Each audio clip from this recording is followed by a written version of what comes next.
Friends, welcome to my channel ready study learn. आज फिर मैं आपके सामने एक करंट अफेयर्स का वीडियो लेकर आई हूँ जो अभी रिसेंट की ही न्यूज़ है और इससे परीक्षा में प्रश्न आना बनता है। तो आप इस वीडियो को लास्ट तक देखिएगा, स्किप मत करिएगा। और अगर आपने अभी तक मेरा चैनल सब्सक्राइब नहीं किया है तो आप सबसे पहले मेरा चैनल सब्सक्राइब कर लीजिए ताकि आप तक ऐसे ही इंफॉर्मेटिव वीडियोस पहुंचती रहें।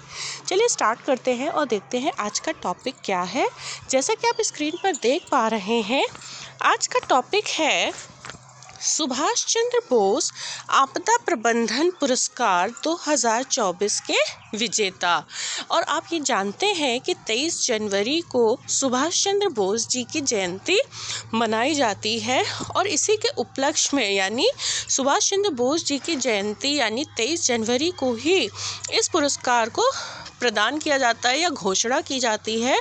तो वही घोषणा हुई है कि 2024 का विजेता कौन है। चलिए देखते हैं क्या कंटेंट है आपके लिए। हाल ही में उत्तर प्रदेश के 60 पैराशूट फील्ड हॉस्पिटल, ये नाम आप याद रखिएगा, 60 पैराशूट फील्ड हॉस्पिटल को सुभाष चंद्र बोस आपदा प्रबंधन पुरस्कार 2024 के लिए चुना गया है। और आगे लास्ट तक वीडियो मैं इसलिए कह रही हूँ आपको देखने के लिए क्योंकि जो ये 60 पैराशूट फील्ड हॉस्पिटल है, इसके कौन कौन से कार्य हैं जिसकी वजह से इसे यह पुरस्कार के लिए चुना गया है वो मैं आपको बताऊंगी। चलिए आगे देखते हैं। इसे आपदा प्रबंधन में उत्कृष्ट कार्य के लिए इस पुरस्कार हेतु चुना गया है।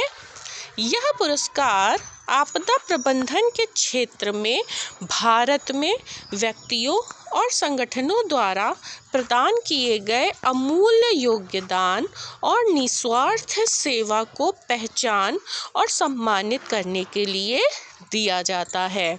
अब आप समझ गए होंगे इस पॉइंट से कि यह पुरस्कार क्यों दिया जाता है। इस पुरस्कार को वार्षिक रूप से प्रदान किया जाता है यानी हर वर्ष यह पुरस्कार दिए जाते हैं। इस पुरस्कार की घोषणा हर साल 23 जनवरी को नेताजी सुभाष चंद्र बोस की जयंती पर की जाती है। इस पुरस्कार में किसी संस्था के मामले में यानी अगर किसी संस्था की बात हो रही है 51 लाख रुपए का नगद पुरस्कार और एक प्रमाण पत्र दिया जाता है। यानी दो रूप से दिया जाता है, एक संस्थागत और एक व्यक्ति विशेष। तो अगर संस्था की बात होती है तो 51 लाख रुपए नगद पुरस्कार और एक प्रमाण पत्र दिया जाता है। आगे देखते हैं। किसी व्यक्ति के मामले में 5 लाख रुपए और एक प्रमाण पत्र दिया जाता है। तो अब आप समझ गए होंगे कि अगर संस्था की बात हो रही है तो 51 लाख और अगर किसी व्यक्ति की बात हो रही है तो 5 लाख रुपए। अब जानते हैं 60 पैराशूट फील्ड हॉस्पिटल के बारे में। यह भारतीय सशस्त्र बलों का एकमात्र हवाई चिकित्सा प्रतिष्ठान है जिसे विभिन्न वैश्विक संकटों में अपनी असाधारण सेवा के लिए मान्यता प्राप्त है। देखिए कितना इम्पोर्टेंट पॉइंट है कि यह एकमात्र हवाई चिकित्सा प्रतिष्ठान है। आगे देखते हैं। इसके प्राथमिक मिशन में शांति और युद्ध दोनों में राष्ट्रीय और अंतर्राष्ट्रीय स्तर पर प्राकृतिक आपदाओं के दौरान मानवीय सहायता और आपदा राहत अभियान शामिल है। इसकी स्थापना वर्ष 1942 में हुई थी। आप इसका स्थापना वर्ष भी याद रख सकते हैं। अब इसके कार्य देख लेते हैं। इसने उत्तराखंड बाढ़ जो 2013 में थी, ऑपरेशन मैत्री 2015 के तहत नेपाल भूकंप और इंडोनेशियाई सुनामी के दौरान ऑपरेशन समुद्र मैत्री 2018 के अंतर्गत चिकित्सा सहायता प्रदान की थी। यानी यह देश में तो काम करता ही है, यह अंतर्राष्ट्रीय स्तर पर भी काम करता है। आगे देखते हैं।